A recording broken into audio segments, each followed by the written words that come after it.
Hello YouTube and welcome to the Formula Classic World Championship.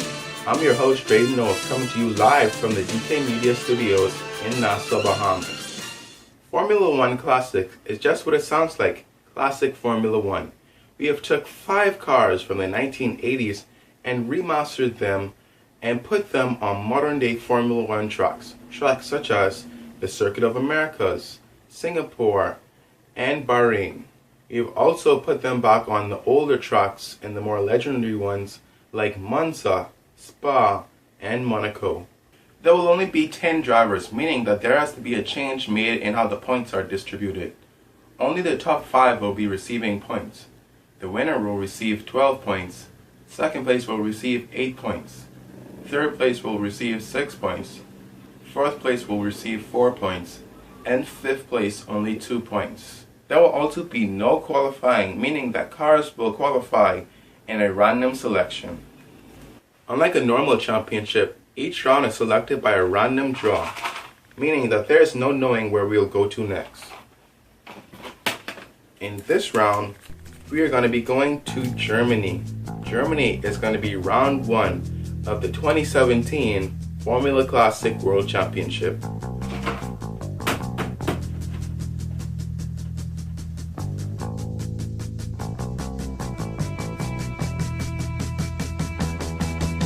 Tired of being bored? Does your phone not have enough memory or battery life? Then you need the Game PC Portable. The Game PC Portable allows you to play anywhere, anytime, anyway. With a battery that lasts longer than your grandma's lifespan and infinite games, you'll be sure to always be entertained. Order now and we'll throw in a bonus game free. That's 1-800-123-GAME PC Pro Console Portable. That's 1-800-123-GAME PC Pro Console Portable. Hey YouTube and welcome to the Formula Classic World Championship. This is going to be me playing through the F1 2013 campaign, but instead of using the normal F1 2013 cars, I'm going to be using the classic cars. Now the reason I'm doing this is because if you haven't seen the trailer yet, the new F1 2017 game is going to have classic cars in it, meaning cars from the 1980s, the 90s, and the early 2000s. And the last game to do this is the game that I'm playing right now, F1 2013. So in preparation for the upcoming F1 2017 game, I've decided to go back and play through F1 2013. I haven't played that much F1 2013 in the past, but I decided to go back and make a playthrough on it. Where's my water? This is not going to be something like fancy edited it. Like the first portion of the video is going to be like really fancy. It's going to be like a TV like intro, and then the rest of it is going to be like a normal playthrough. There won't be any cuts. There won't be like a cut commentary. It's just going to be full races. Each race is going to be about 5 laps. I think that's long enough for a YouTube video. I don't want to make it too long. There won't be any pit stops. I mean, there may be a pit stop. Let me say every 5 races we'll have a race that's about 15 or so laps. In that way we could get like at least 1 pit stop in. But for the majority of the series we'll stay pretty normal racing. Just 5 lap runs. And the reason why I'm using Nakajima's car is because I didn't want to qualify that close to the front. I like qualifying a little bit further back because it allows the video to be a lot more entertaining, because I get to pass a lot more people, and it allows it to be a lot more entertaining for me. Like, would you really want to watch a video where I just take off from first position and just drive off? Like, come on. I have been getting a lot better at this game. Like, it's not the easiest, especially when the first F1 game you really played. I mean, I've played this before. I played F1 2016, but not as much as I have played F1 2016. And if you have played F1 2016, you know how easy it is compared to any other Formula One game. So this game was a little bit tough getting into, especially inside the classic cars because these cars have a lot less grip. They kind of slide around a little bit more, but I kind of like the fact that they slide around a little bit more. It makes the racing a lot it makes the racing a lot more fun.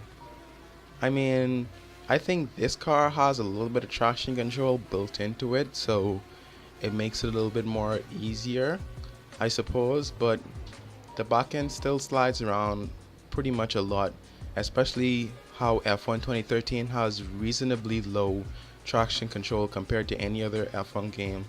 And the grip level on the cars feel kind of weird at first, especially if you're new to the game. I remember I just thought every F1 game was difficult because the first time I played this, I got this with Games with Gold, and I was like, "Oh, cool! I got that new F1 game," and it was just so difficult, and I thought it was just every F1 game that's difficult.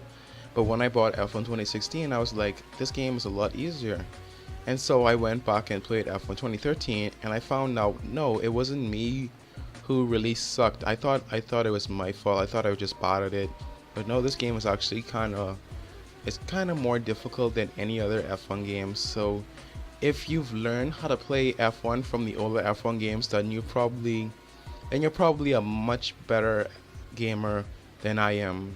And to be honest with you, if you've played this game probably like a month or not a month, like to be honest with you, if you play this game any amount more than me, you're probably better at it because I'm not really a.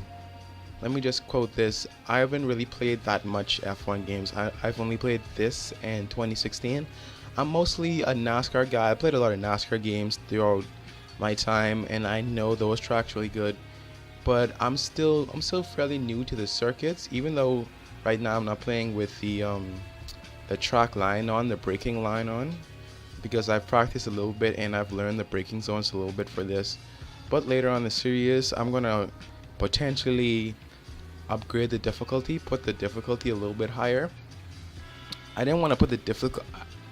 I felt like I could have upped the difficulty for this playthrough, but I didn't want to jump into it too soon because talking while playing does make your concentration go away, as well as I actually don't have any headphones on. I mean, I could put my headphones in, but it's too late now. I'm already on the racetrack. And getting back to talking about the race cars itself, it's so fun to be able to slide the back end through the corner and still not lose a ton of time. Like if you're playing the modern F1 cars, the F1 cars from 2013 inside this game, the second you slide the back end, you just lose so many time. You lose so much time to the leaders. You'll just see them slowly pull off again. But inside this classic mode where you drive the 1980s cars, you can slide the back end a little bit more and you won't lose that much time. And it just makes it so much funner to just drive around on your own. You know, you don't feel the pressure from every single situation that you're in because you feel like you could just slide the car around a lot more. You don't have to be, I mean, you have to be a little bit more precise because these cars are kind of more difficult to drive, but you also could be a little bit more aggressive on them. And if you're really, really aggressive on like tracks like Singapore, I have tried this car in Singapore a couple of times in tracks that have like really sharp corners or tracks that have a lot of acceleration zones. You could really get aggressive with it and kind of kick the back end out of the corner by driving hard off of it, and it makes for a really fun lap. And right now, I'm gonna be done with the talking a little bit because I want to attempt a fast lap. The race before, I was able to get a 140 at this racetrack, so I'm gonna be trying to get a 139. I think it's possible because I went a little bit conservative in the last race, and I was super conservative this race because you could see the time was 142, and because I'm concentrating on me talking and driving, so I'm probably gonna shut up a little bit and see if I could better that time. Try and dare the braking zones a little bit more. I think you could go through here flat out. Yeah, you could go through here pretty much flat out.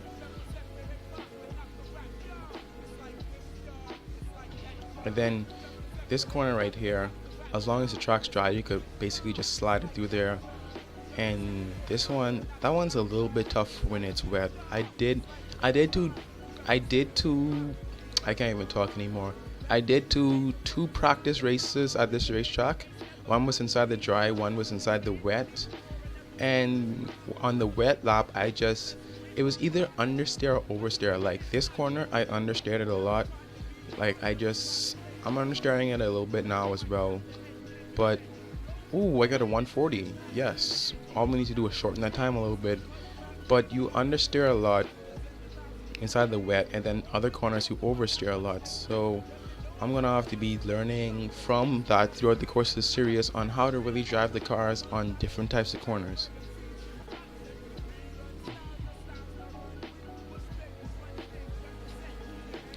That's gonna hurt my lap time a little bit, having the grass on my tires. I'm gonna try and make that time shorter by making a 139.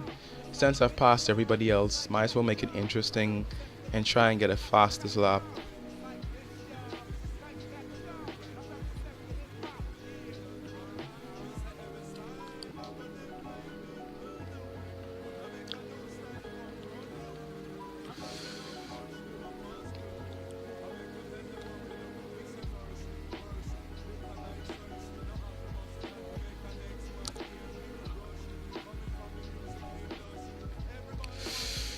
Oh no! I'm gonna keep with it. I'm gonna keep with it. I'm not gonna use any replays. I came in there a little too tight. I felt like I couldn't make that if I wasn't too wide, but we'll just have to see.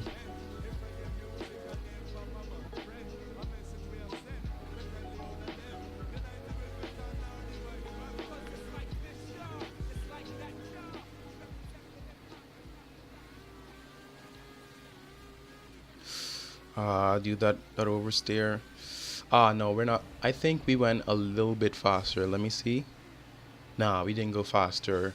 Fastest lap 140.072. So that's gonna be it for the first race. We are the championship leader now.